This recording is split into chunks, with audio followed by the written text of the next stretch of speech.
अल्हम्दुलिल्लाह वस्सलातु वस्सलामु अला रसूलिल्लाह व अला आलिहि व सहबिहि व मन वाला, अम्मा बाद। हुदूद के हवाले से हम अहकाम और मसाइल पढ़ रहे हैं। कुछ मसाइल हमने गुज़श्ता लेक्चर में पढ़े और कुछ मजीद मुतफर्रिका मसाइल हैं जिनका ताल्लुक हुदूद के साथ है। उनको इंशाल्लाह आज हम पढ़ते हैं, किताब से ही पढ़ेंगे इंशाल्लाह। पहला मसला जिसको आज हम पढ़ने जा रहे हैं वो है अल्लाह उसके रसूल को गाली देने वाला, इस्लाम को, कुरान को, सुन्नत पे तान करने वाला, दीन पे तान करने वाला, इसका क्या हुक्म है, इस शख्स का क्या हुक्म है।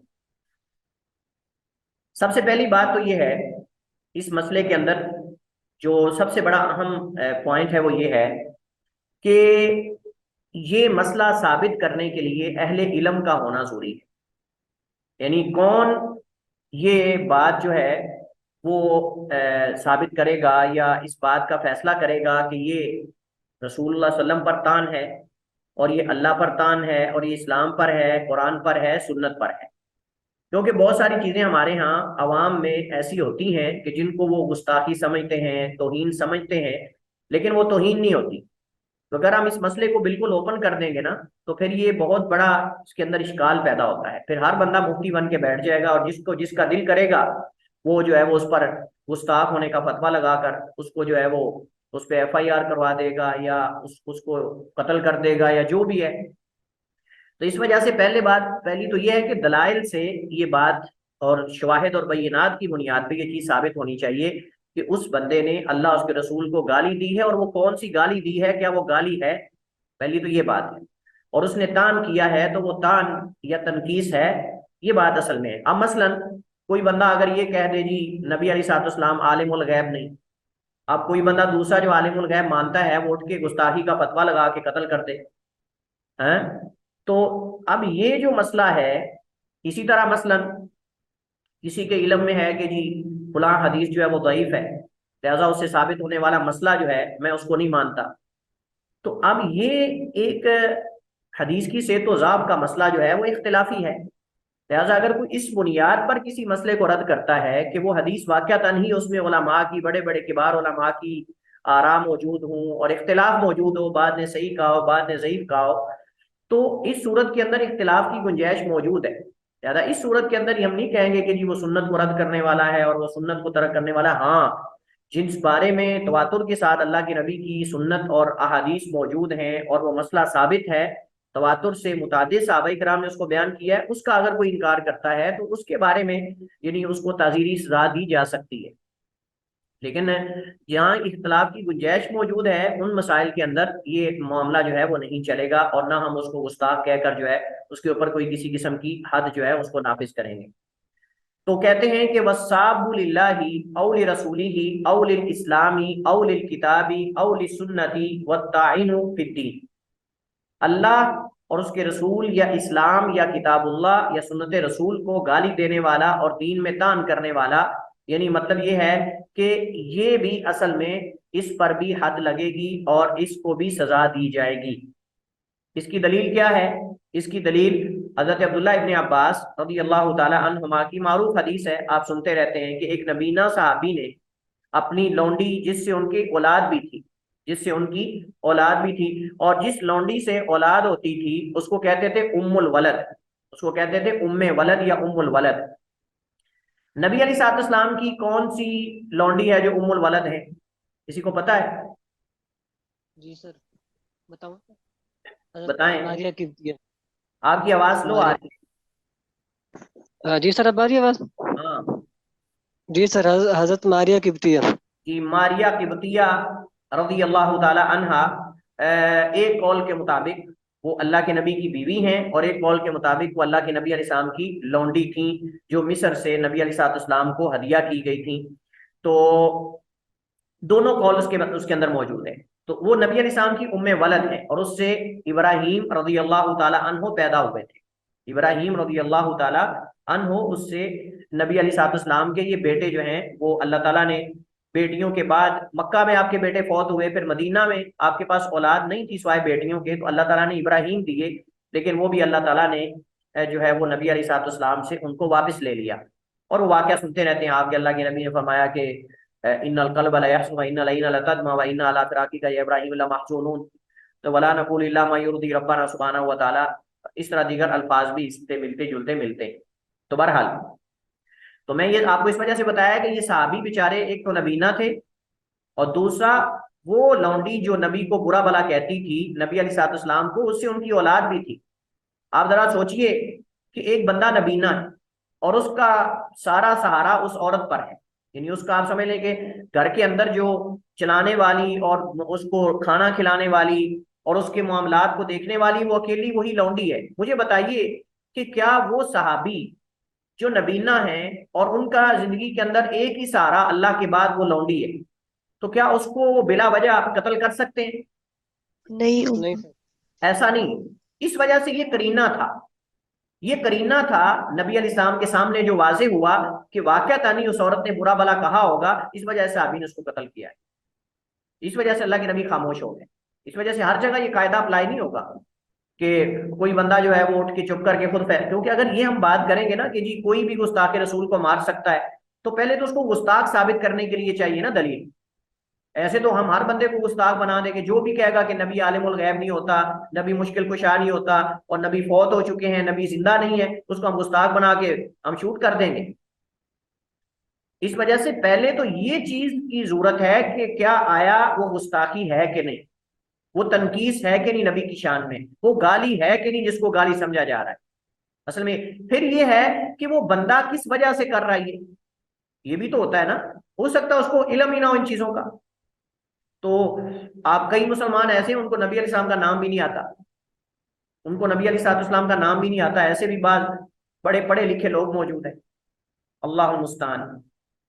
चलिए खैर, तो ये नबीना साहबी, उनकी उम्मुल वलद यानी वो लौंडी जिनसे उनके बच्चे थे, नबी अलैहिस्सलाम को गाली देती थी, बुरा भला कहती थी। तो साहबी थे आखिर, साहब जरे नबी अलैहिस्सलाम से मोहब्बत थी, और ये तो कोई भी साहबी बर्दाश्त नहीं करता।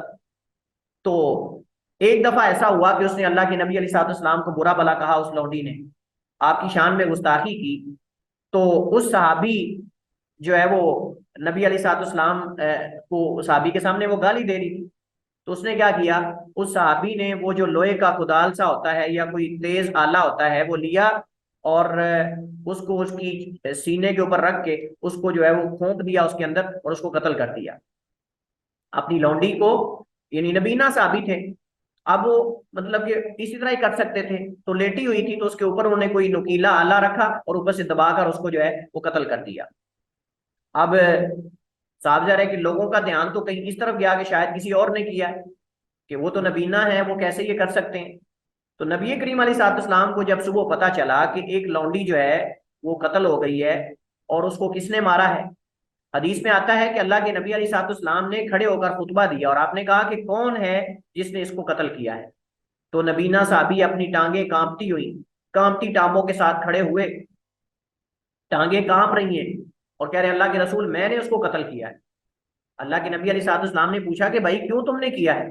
पहले उन्होंने ये तमहीद बनाई, कहा अल्लाह के रसूल पहले मेरी बात सुन लीजिए कि ये मेरी मेरी यानी मुझे इसकी बहुत ज्यादा अशद जरूरत थी और मेरे इससे बच्चे भी हैं और मेरी एक ही ये लौंडी थी, लेकिन अल्लाह के रसूल ये आपको बुरा भला कहती थी, गाली देती थी, मैं बर्दाश्त करता रहा, लेकिन कब तक बर्दाश्त करता है इंसान। तो एक दिन इसने आपको बहुत ज्यादा गाली दी और मैंने इसके नतीजे के अंदर जो है वो इसको कत्ल कर दिया। तो जब अल्लाह के नबी अलैहिस्सलाम को इल्म हुआ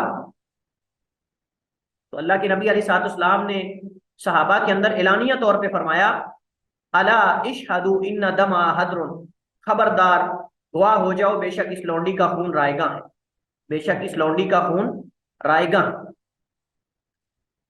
तो इससे पता चलता है कि अगर कोई, ये तो सहाबा का मसला था और साहबी ने इज्तिहाद किया और उसने ये कर लिया, और फिर वो लौंडी थी, कोई आजाद खातून नहीं थी। बहरहाल ये सारी चीजें हमें, ये भी हमें कोई भी इस तरह का अगर सीन होता है या इस तरह का मसला दरपेश होता है, हमें ये सारी चीजें पहले सामने रखनी चाहिए। उसके बाद अगला जो मसला है वो ये है कि अगर कोई शख्स ऐसा कर देता है जैसे इस साहबी ने किया, अगर कोई शख्स किसी शख्स को गुस्ताख होने का नाम लेकर या अल्लाह उसके रसूल पर गाली देने की वजह से अगर कत्ल कर देता है, तो क्या इसको किसास में कत्ल किया जाएगा? हाँ जी, ये असल सवाल है। न- कौन नहीं सर। कौन आप में से जवाब देगा? सर क्योंकि सर मेरे ख्याल से नहीं किया जाएगा, क्योंकि उसको तो उसके किए की सजा मिली है ना। नहीं, किसास कत्ल के बदले कत्ल नहीं। वो तो जब गलत कत्ल किया जाए, मतलब नाहक कत्ल किया नहीं जाए। तो कानून तो उसके हाथ में नहीं ना, उसके हाथ में कानून तो नहीं, कानून साज तो नहीं वो। जी। हाँ जी। अगर वो साहबी के वाक़े से इस्तेदलाल करते हुए कह दे जी साहबी ने भी तो किया था, अल्लाह के नबी सल्लल्लाहु अलैहि वसल्लम ने तो उसको उस पे किसास नहीं लागू किया था, फिर आप क्या जवाब देंगे? हम कहेंगे पहली बात तो यह है कि वो साहबी थे, दूसरी बात यह है कि वो उनकी लौंडी थी, लौंडी थी और उनकी अपनी लौंडी थी, ठीक है, आजाद नहीं थी। पहली बात ये। दूसरी बात ये है, हम कहेंगे कि ये बंदा जो है जिसने ये काम किया है, क्या ये साहबी के मुकाम को पहुंच गया है? क्या ये साहबी के मुकाम को, उनके इज्तिहाद को पहुंच गया है? पहली बात तो ये। और नबी करीम अलैहिस्सलाम के साथ जो मोहब्बत की इंतहा थी सहाबाई कराम के अंदर, क्या उसको ये पहुंच गया है? हमारे यहाँ मैं आपको बताऊं, ज्यादातर ज्यादातर जो इस तरह की बातें करते हैं ना जी, फलां गुस्ताख है, फलां गुस्ताख है, यानी अगर किसी ने कह दिया नबी अलैहिस्सलाम आलिमुल गैब नहीं, मैं आपको मिसालें इस वजह दे रहा हूँ कि ये हमारे यहाँ अमूमन ऐसा होता है कि वो गुस्ताख का फतवा लगा देते हैं। अगर किसी ने कह दिया कि नबी अलैहिस्सलाम के चचा जो हैं अबू तालिब वो मुशरिक मरे हैं, मुसलमान नहीं थे, तो आपके ऊपर फतवा लग जाएगा गुस्ताख होने का आले बैत का, और आपके ऊपर एफआईआर दर्ज हो जाएगी। मसलन मैं आपको ये मिसालें मैं आपको दे रहा हूँ। तो अब क्या ख्याल है फिर इसके बारे में? हम कहेंगे, ये तवज्जो के साथ सुन ले, पॉइंट इंतहाई अहम है। हम कहेंगे पहली बात तो ये है कि अगर कोई अल्लाह उसके रसूल को गाली देता है, बुरा भला कहता है, तो किसी आम फर्द को ये इजाजत नहीं है कि वो कानून को हाथ में लेते हुए उस बंदे को कत्ल करे या उसको कोई नुकसान पहुंचाए, इल्ला के वो उसके मतहत हो, इल्ला के उसके मतहत हो। मतहत होने का मतलब क्या है? उसका बेटा है, उसका भाई है, उसकी सरपरस्ती में है, तो उसको सजा दे सकता है वो अपनी जाती तौर पर।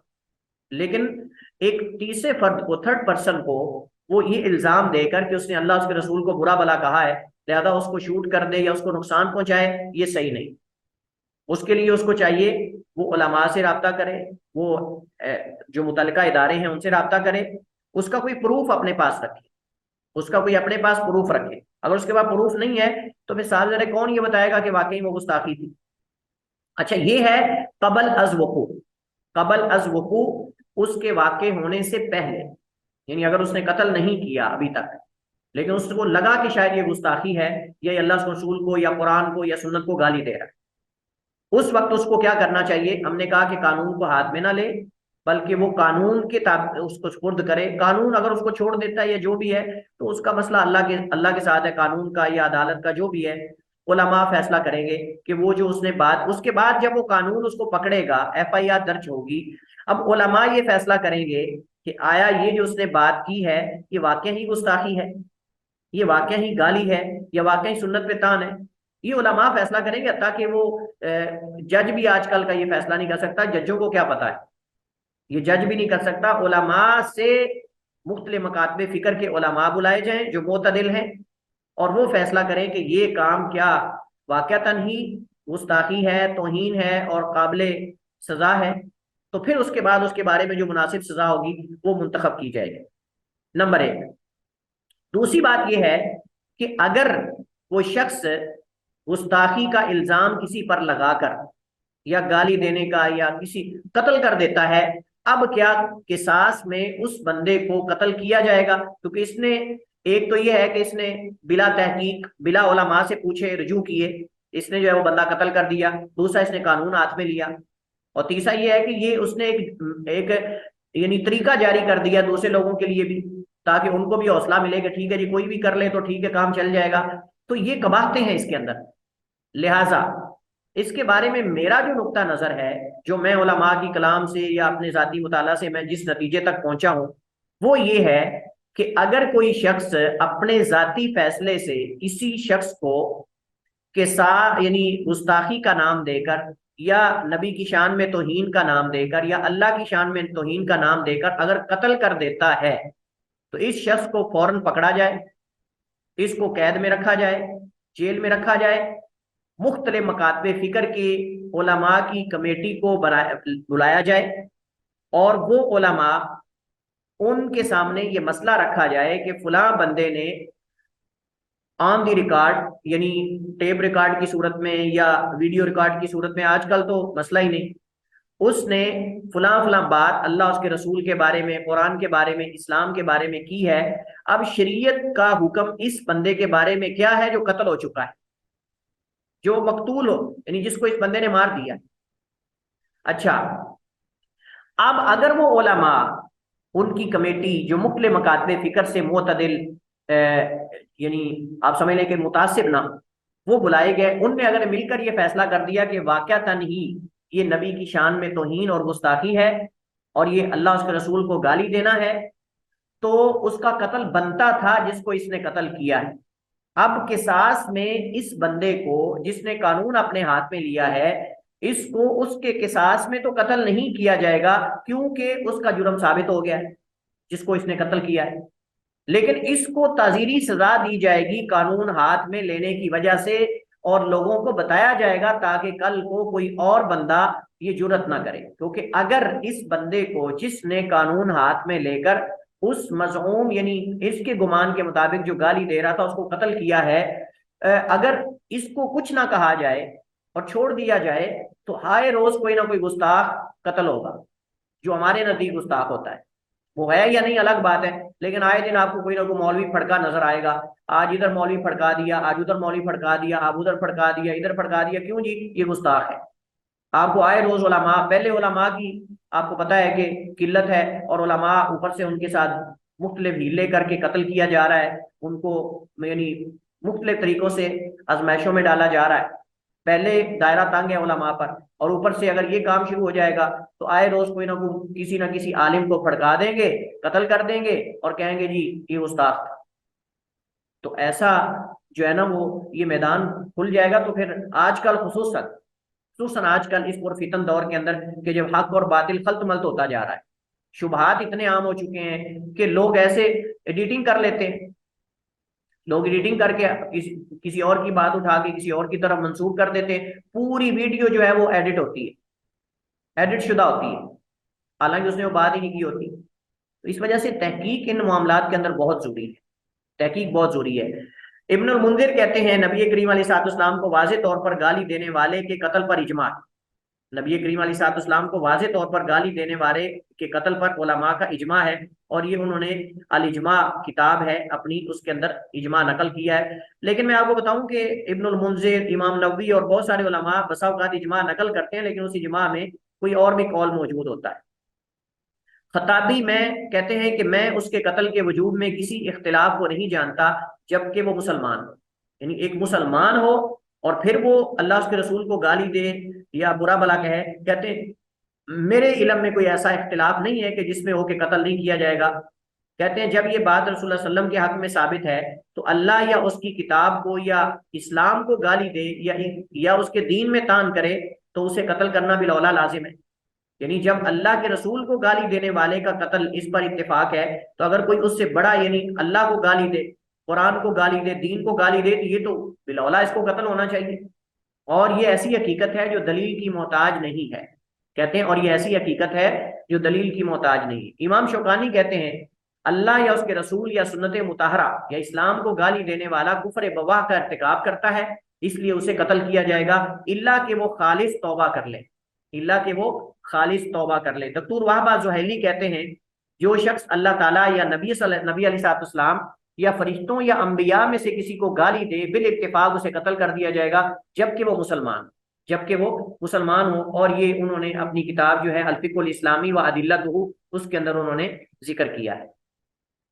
शातमे रसूल जिम्मियों का क्या हुक्म है? लिहाजा इसमें आप देख रहे हैं कि तकरीबन अक्सर उलमा, बल्कि तमाम उलमा का इत्तेफाक है कि नबी अलैहिस्सलाम को जो खुली गाली वाजे देता है उसको कत्ल किया जाएगा, क्योंकि वो मुर्ताद हो चुका है।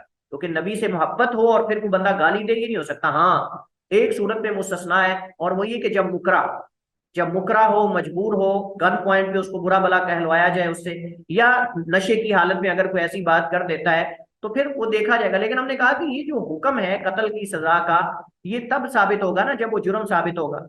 जुर्म साबित होगा तो फिर ही है ना। अगर जुर्म साबित नहीं है तो फिर ऐसे किसी पर इल्जाम लगा के उसको कत्ल कर देना ये दुरुस्त नहीं है। शातम रसूल जिम्मियों का हुक्म क्या है?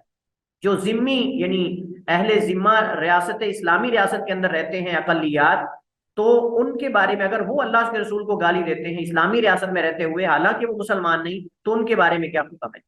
हजरत अनस रज़ियल्लाहु ताला अन्हु फरमाते हैं कि एक यहूदी रसूलुल्लाह सल्लल्लाहु अलैहि वसल्लम के पास से गुजरा, तो उसने कहा अस्सामु अलैक, अस्सामु अलैक, आप पर मौत हो। तो अल्लाह के नबी ने फरमाया वालैक, और तुझ पर भी। साहबा ने उसे कत्ल करने की इजाजत तलब की, तो अल्लाह के नबी ने फरमाया ला इदा सल्लम अलैकुम अहलुल किताबी फकूलू वालैकुम, नहीं, बल्कि जब अहले किताब तुम्हें सलाम कहें तो तुम उन्हें जवाब में सिर्फ वालेकुम कहो, तुम जवाब में सिर्फ वालेकुम कहो। और ये हदीस बुखारी में है और इसके अलावा दीगर कुतुब हदीस में भी ये हदीस मौजूद है। शातम रसूल जिम्मियों और अहले किताब को कत्ल किया जाएगा कि नहीं, इस मसले के अंदर उलमा के माबैन इख्तिलाफ है, क्योंकि इस हदीस में है कि आपने उसे कुछ नहीं कहा। अहमद, शाफी, मालिक कहते हैं कि अगर इस्लाम कबूल नहीं करता तो उसे कत्ल कर दिया जाएगा, अगर इस्लाम कबूल नहीं करता तो उसे कत्ल कर दिया जाएगा। अहनाफ कहते हैं अगर जिम्मी हो तो उसे सख्त मारा जाएगा, और अगर मुसलमान हो तो मुर्तद है। तहावी, इमाम तहावी कहते हैं कि यहूद अगर ऐसा करें तो जिस पर वो पहले हैं तो वो कुफर से भी ज्यादा सख्त है। नहीं, अगर यहूद ऐसा कर रहे हैं तो वो तो अपनी किताब के अंदर उनके मौजूद है कि अल्लाह उसके रसूल को गाली देते हैं, नबियों को कत्ल कर देते हैं, इससे बड़ा उनका जुर्म क्या हो सकता है? यानी मतलब ये है कि यहूदी तो उनकी किताबों के अंदर गाली मौजूद है अल्लाह उसके रसूल को, मूसा अलैहिस्सलाम अंबिया के बारे में, अल्लाह के बारे में तौहीन अमेज कलिमात मौजूद है। आप मुझे बताएं कि कुरान के अंदर मौजूद है कि यहूदी कहते हैं कि अल्लाह फकीर है, इन अल्लाह फकीरुन व नहनु अगनिया, तो क्या ख्याल है फिर आपका? तो वो कहते हैं कि यहूद अगर ऐसा करें तो जिस पर वो पहले हैं वो तो इससे भी ज्यादा कुफर है, वो तो इससे भी ज्यादा कुफर है, तो फिर उन्होंने नया क्या काम किया है? इब्ने हजर और शुकानी रहमहुल्लाह फरमाते हैं रसूलुल्लाह सल्लल्लाहु अलैहि वसल्लम ने यहूद को तालीफ कल्ब की मसलत की वजह से कत्ल नहीं किया, या इसलिए कि वो जाहिरी तौर पर गाली नहीं देते थे, या इन दोनों वजूहात की बिना पर, और यही जारी। अगर आप पीछे इस्लाम देखें ना, अस्सामु अलैक, इसमें अस्सामु अलैक जो है ये उनके यहाँ मारूफ नहीं था गाली, ये गाली के तौर पर मारूफ नहीं था, इस वजह से ये सरी नहीं, वाजे नहीं, वाजे और सरी नहीं, शायद इस वजह से आपने छोड़ दिया। ये उन्होंने जवाब दिया है कि यानी वो सरी तौर पे गाली नहीं देते थे, सरी तौर पे ऐसे वाजे तौर पे गाली नहीं देते थे। यहां भी उसने कहा अस्सामु अलैक, अस्सामु अलैक, तो मतलब ये मारूफ नहीं था कलिमा उनके यहाँ इस माने के अंदर कि वो कहें आप पर मौत हो, या ईसा का जुमला जो यानी गुस्ताखी और तौहीन हो, ये इस तरह नहीं था उनके यहाँ। तो राजी मौकफ ये है कि जब वो एलानिया सब वो शतम ना करें बल्कि तारीज और किनाए के जरिए ही अदावत की पड़ास निकालें, तो इन्हें कत्ल ना करना ही ज्यादा बेहतर है, बसूरत दीगर उन्हें कत्ल किया जाएगा। अगर सरी कोई जिम्मी वो अकलियात में से जो इस्लामी रियासत में रहते हैं अगर वो गाली देगा अल्लाह के नबी को तो उसे कत्ल किया जाएगा, लेकिन अगर जिस तरह उसने अस्सामु अलैका कहा इस तरह किनाया अगर बोले, तारीज, इशारे वगैरह करे, तो फिर उसे कत्ल नहीं किया जाएगा। अलबत्ता यानी हस्बे जरूरत उसको कैदो बंद में रखा जा सकता है। इसके बाद जंदीक है, जंदीक का क्या हुक्म है और जंदीक किसे कहते हैं? हमारे पास जो अगला मसला है जंदीक का है। जंदीक जो है उस पर भी हद लगाई जाएगी और उसे भी कत्ल किया जाएगा। जंदीक किसे कहते हैं पहले तो हमें ये समझने की जरूरत है। तो जंदीक की मुख्तलिफ तारीफें की गई हैं। बाज ने मसलन कहा कि जो इस्लाम जाहिर करते हुए कुफर को छुपाए और शरीयतों के बुतलान का अकीदा रखे, और शरीयतों के बुतलान का अकीदा रखे।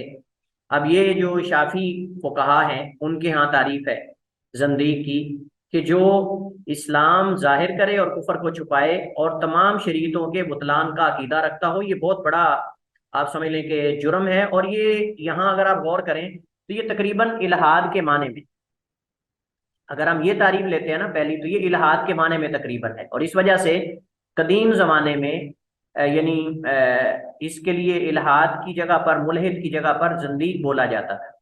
नबवी कहते हैं, इमाम नबवी, जो दीन की तरह मंसूब ना हो वो जंदीक होता है, यानी जिसका कोई दीन ना हो वो जंदीक है। ये इमाम नबवी के यहाँ जो है वो तारीफ है। इमाम मालिक कहते हैं जंदका से मुराद वो चीज है जिस पर मुनाफिकीन थे, यानी आप दूसरे लफ्जों में कह सकते हैं निफाक इतकादी।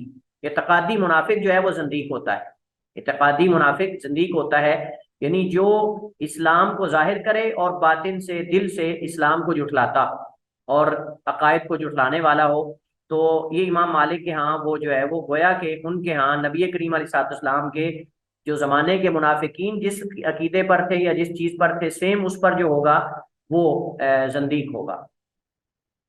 अब इसकी क्या दलील है कि जंदीक को कत्ल किया जाएगा? इकरिमा रहमहुल्लाह ताला ताबी हैं, बयान फरमाते हैं कि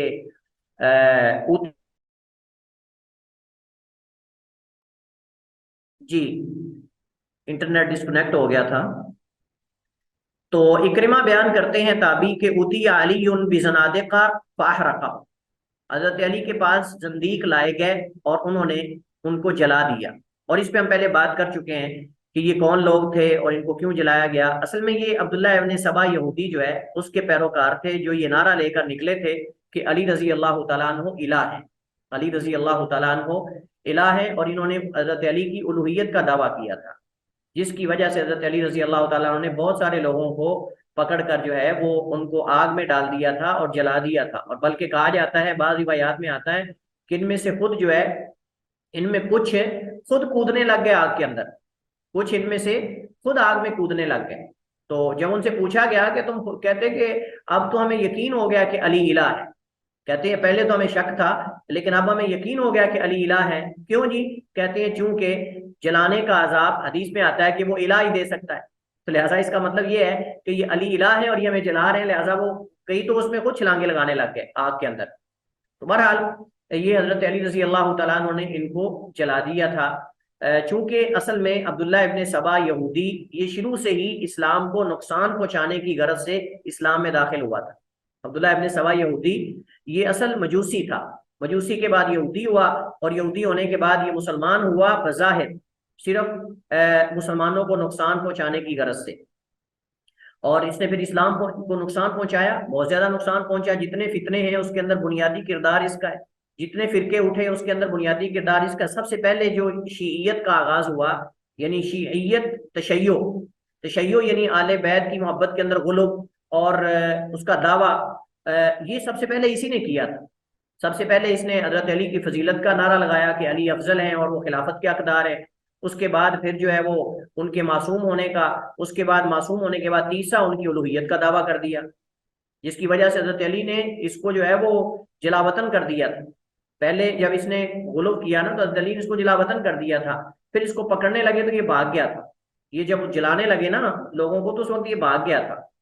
बाज कहते हैं जलावतन कर दिया था इसको मदाइन की तरफ, पता नहीं कहाँ। उसके बाद फिर दोबारा ये खबीस वापस आ गया और फिर इसने आकर जितनी भी जंगें हुई हैं उसके अंदर मेन किरदार इसका है। और ये जो सबाई थे ये वही थे, सबाई वही थे जिन्होंने उस्मान रजी अल्लाह तआला अन्हु को शहीद किया, तो उसके अंदर भी मेन किरदार इसी बंदे का था। हर फितने के अंदर ये बंदा जो है वो उसकी बुनियाद था। तो ये असल में उसकी वजह थी। शौकानी रहमतुल्लाह ताला कहते हैं कि जंदीक भी अल्लाह ताला के दुश्मनों में से बहुत ज्यादा कत्ल का मुस्तहिक है। दक्तूर वाहबा ज़ुहैली कहते हैं उसे कत्ल किया जाएगा, यानी जंदीक को, जिससे ये चीज साबित हो जाए। लेकिन असल में बात यह है कि उस दौर के अंदर नबी अलैहिस्सलाम ने उनको क्यों नहीं कत्ल करवाया मुनाफिकीन को? चूंकि वो बज़ाहिर नेक अमाल करते हैं। तो अभी भी इस सूरत के अंदर भी अगर कोई बंदा नेक अमाल कर रहा है, बज़ाहिर नमाजें पढ़ रहा है, सब कुछ कर रहा है, तो मुसलमानों के हुक्म में है, मुसलमानों के हुक्म में है, इल्ला के उससे पता चल जाए कि वो कुफार के साथ दोस्ती लगाता है, मुसलमानों के साथ गद्दारी कर रहा है। ये चीजें होती हैं जिनसे अंदाजा होता है, ये चीजें होती हैं जिनके साथ जो है वो अंदाजा होता है। जैसे कुरान करीम ने उनके हालात बयान किए, अगर उन हालात को परखा जाए और उनको अप्लाई किया जाए, तो अगर उनके मुताबिक कोई बंदे हमें नजर आते हैं मुसलमानों के अंदर, तो साफ ज़ाहिर है कि उनका अमल वही होगा मुनाफिकीन वाला। काफिर, मुनाफिक और जिंदीक में क्या फर्क? काफिर वो होता है जो दीन हक का ना जाहिरी तौर पर इतराफ करे और ना बातनी तौर पे। काफिर तो असल में काफिर कुफर से है ना, कुफर छुपाने को कहते हैं।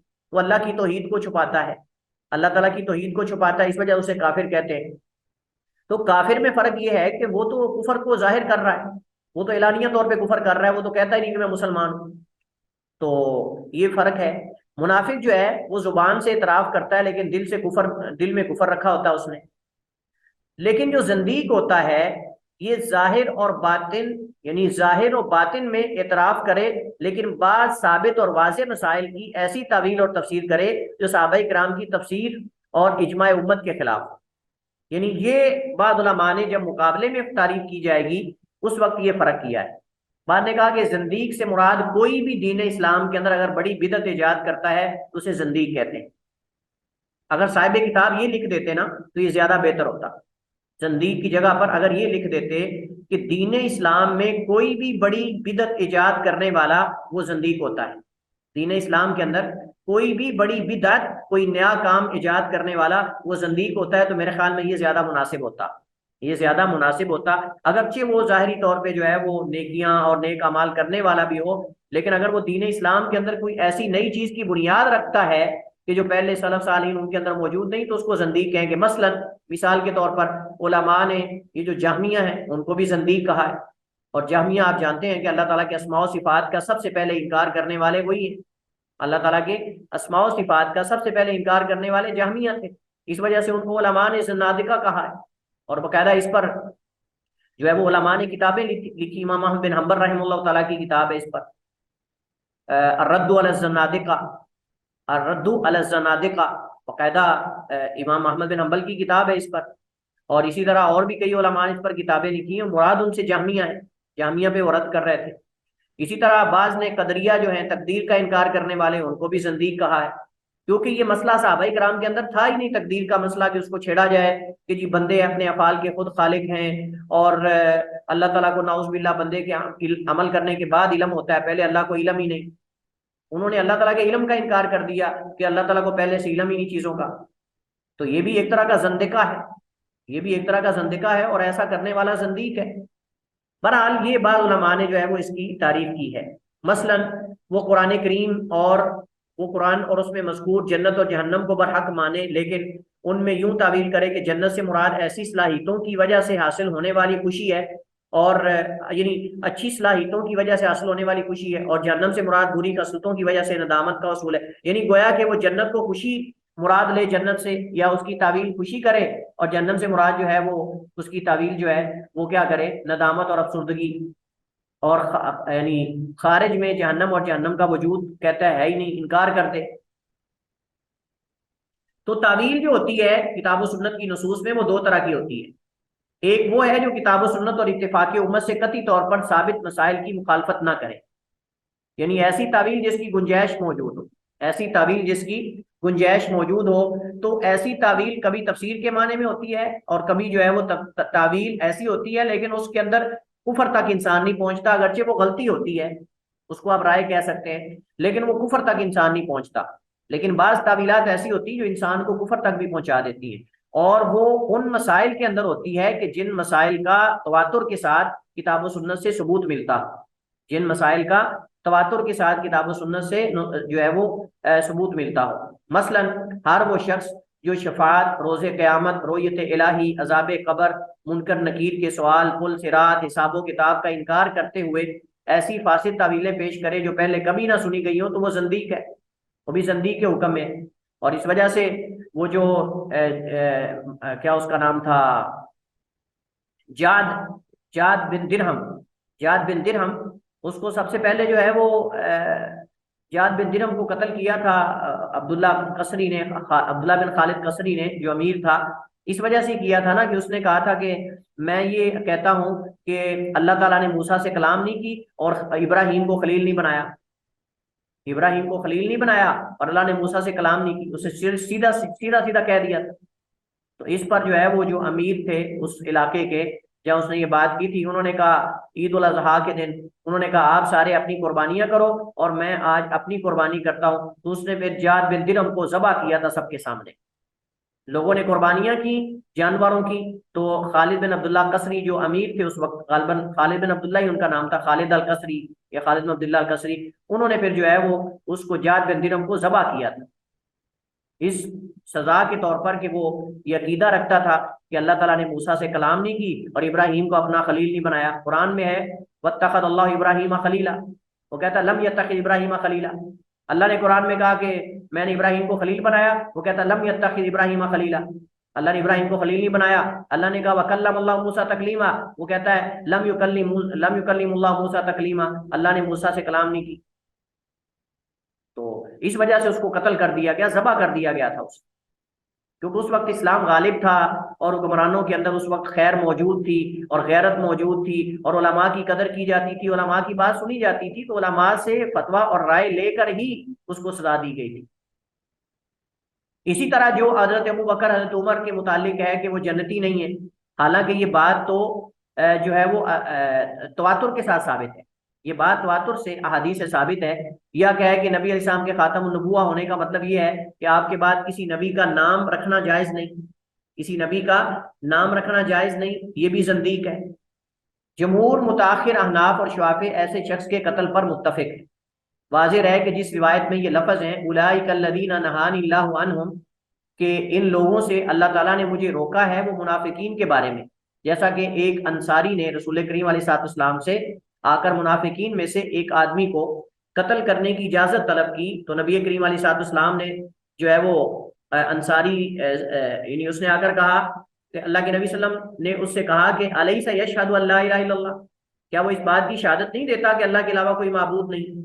तो अंसारी ने कहा हाँ, अल्लाह के रसूल शहादत तो देता है। तो फिर रसूलुल्लाह सल्लम ने दरियाफ्त किया अलैसा यशहदु अन्ना मुहम्मदन रसूलुल्लाह, क्या वो इस बात की शहादत नहीं देता कि मोहम्मद करीम अल्लाह के रसूल है? तो उसने कहा कि हाँ अल्लाह के रसूल, लेकिन उसके लिए कोई शहादत नहीं, लेकिन उसके लिए कोई शहादत नहीं। फिर अल्लाह के नबी सल्लल्लाहु अलैहि वसल्लम ने पूछा अलैसा युसल्ली, क्या वो नमाज नहीं अदा करता? तो उसने कहा हाँ अल्लाह के रसूल नमाज तो पढ़ता है, अल्लाह के रसूल, लेकिन उसके लिए कोई नमाज ही नहीं, यानी उसकी नमाज कबूल ही नहीं। तो रसूलुल्लाह सल्लल्लाहु अलैहि वसल्लम ने फरमाया उलाइका अल्लज़ीना नहानिल्लाहु अन्हुम, ये वो लोग हैं जिनके कत्ल से अल्लाह ने मुझे मना किया है, ये वो लोग हैं जिनके कत्ल से अल्लाह ने मुझे मना किया। मुसनद अहमद की रिवायत है ये। कहते हैं बाद इस्तिताबत इन तमाम से तौबा तलब कर लेने के बाद इन्हें कत्ल किया जाएगा, यानी को अल्लाह उसके रसूल को बुरा भला कहे, दीन को बुरा भला कहे, या जो है वो क्या उसको कहते हैं जंदीक हो या कोई भी हो, तो तौबा अगर वो ना कबूल करें तौबा को, तौबा करने को, तो फिर उनको कत्ल किया जाएगा, फिर उनको कत्ल किया जाएगा। हज़रत जाबिर रज़ी अल्लाह ताला फरमाते हैं कि एक औरत उम्मे रोमान मुर्तद हो गई, तो रसूल करीम अलैहिस्सलाम ने इस पर सलाम पेश करने का हुक्म दिया कि अगर वो ताइब हो जाए तो ठीक, वगरना उसे कत्ल कर दिया जाएगा, वगरना उसे कत्ल कर दिया जाएगा। लेकिन इस हदीस में कलाम है, इस हदीस में वल्लाहु आलम कलाम है। और इसी तरह हजरत जाबिर फरमाते हैं कि नबी अलैहिस्सलाम ने एक आदमी से 4 मरतबा तौबा तलब की। ये जो हदीस है इसमें भी कलाम है, लेकिन मैं सही बात बताऊं कि तौबा करवाने के बारे में जितनी रिवायात है उसमें कलाम है। कुरान करीम के अंदर हदीस के अंदर आता है मन बद्दल दीनहु फक्तुलू, जो अपने दीन को बदल दे उसे कत्ल कर दो। उसमें नहीं कहा गया उससे पहले तौबा करवाओ, क्योंकि अगर तौबा करवाई तो वो कत्ल से बचने के लिए तो कर लेगा। हजरत अबू मूसा एक मुर्ताद आदमी को 20 रातों के करीब दावत देते रहे, तो हजरत मुआज गया तो उन्होंने क्या किया था, आपने पीछे हदीस भी पढ़ी। हजरत मुआज ने कहा कि मैं उस वक्त तक बैठूंगा नहीं, सवारी से उतरूंगा नहीं, जब तक इसके ऊपर हद नाफिज ना करो और इसको कत्ल ना कर दो। हजरत अबू मूसा तो इस वजह से कि शायद तौबा कर ले या इस इंतजार में थे। लेकिन जब पीछे से हजरत मुआज को अल्लाह के नबी ने भेजा, हजरत मुआज जब उनसे मुलाकात के लिए गए तो उन्होंने देखा कि उसको बांधा हुआ अभी, कहा कौन है जी, मुर्तद हो गया, मैं इसको कत्ल करो और फिर मैं सवारी से उतरूंगा, वरना मैं तो सवारी से उतरूंगा ही नहीं। इसका मतलब ही कि उन्होंने नहीं कहा कि तौबा करवाई जाएगी। हजरत उमर रजी अल्लाह तआला अन्हु के पास हजरत अबू मूसा की तरफ से एक आदमी ने आकर एक मुर्तद शख्स को कत्ल करने के मुतालिक बयान किया, तो उमर ने फरमाया अल्लाह हबस्तुमू थलाथन औ अतमतुमू कुल्ल यौम रगीफन वस्तबतुमू लअल्लाहु यतूब वस्ततबतुमू लअल्लाहु यतूब, तुमने ऐसा क्यों नहीं किया कि उसे 3 दिन कैद रखते हुए हर रोज उसे खाना खिलाते और उससे तौबा तलब करते, शायद वो तौबा कर लेता। लेकिन जैसे मैंने आपको बताया कि ये रिवायत जो है इसमें भी कलाम है, इसमें भी कलाम मौजूद है उलमा की। जमहूर कहते हैं उसे तौबा के लिए कहा जाएगा, अगर तौबा कर ले तो ठीक, वरना उसे कत्ल कर दिया जाएगा। बहुत सारे उलमा का मौक़िफ़ ये भी है और बाद उलमा का ये है कि उसे तौबा नहीं करवाई जाएगी, जैसे इमाम अबू हनीफा और इमाम अहमद का मौक़िफ़ है। वो कहते हैं कि तौबा नहीं करवाई जाएगी मुर्तद से खुसूसन। और जादूगर के बारे में भी इमाम अहमद बिन हंबल का मौक़िफ़ में हमने पढ़ा था पीछे कि जादूगर से भी तौबा नहीं करवाई जाएगी। हम इमाम अहमद बिन हंबल का मौक़िफ़ ये है। इमाम अबू हनीफा भी यहाँ उसके उनके साथ हैं, यानी मुर्तद के बारे में। राजे क्या है, मुर्तद को कत्ल करने के सही और सरी दलाइल में तौबा तलब करना साबित नहीं, जैसे मैंने जिक्र किया, ये सही उन्होंने तरजीह दी है साहिब किताब ने, बल्कि फौरन कत्ल करने का हुक्म है। और बाद सहाबा से तो जो तौबा से पहले कत्ल करने पर इनकार मनकूल है वो काबिल हुज्जत नहीं। अगर किसी से सही साबित भी हो जाता है तो हुज्जत नहीं, क्योंकि सही हदीस आ चुकी है मन बद्दल दीनहु फक्तुलू फदरिबूहु का। हजरत अली रजी अल्लाह तआला ने नहीं कहा था कि तुम तौबा करो, हजरत अली ने भी उनको जला दिया था। तो ऐसी कोई दलील नहीं मिलती। ऐसी कोई दलील नहीं मिलती। बाकी कहते हैं कि जादूगर, काहिन, अल्लाह ताला या रसूल या इस्लाम या किताबुल्लाह, सुनते रसूल को गाली देने वाला, दीन में तान करने वाला, जंदीक, इन सब को इसी तरह एक मर्तबा दावत देना जरूरी है जैसा कि जंगी दुश्मन को किताल से दावत देना जरूरी है। यानी ये इन्होंने ये यानी इससे निकाला है।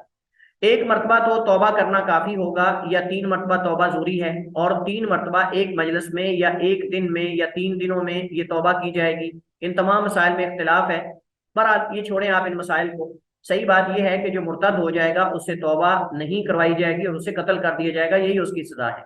वज़ानी अल मुहसन वल लूती मुतलकन वल मुहारिब। लेकिन अगर वो खुद तौबा ताइब होने के लिए आ जाए, लेकिन अगर वो खुद तौबा ताइब होने के लिए आ जाए तो उसकी तौबा कबूल कर ली जाएगी। राजे कौल के मुताबिक सहाबाई किराम के जमाने में कई लोग ऐसे मुर्तद हुए, फिर दोबारा मुसलमान हुए, फिर मुर्तद हुए, फिर मुसलमान हुए। ये राजे है। वल्लाहु आलम, टाइम ऊपर हो चुका है, इसी पर इत्तिफा करते हैं। वल्लाहु ताला आलम व अहकम, सल्लल्लाहु अलैहि वसल्लम अला नबीना मुहम्मद व अला आलिहि व सल्लम।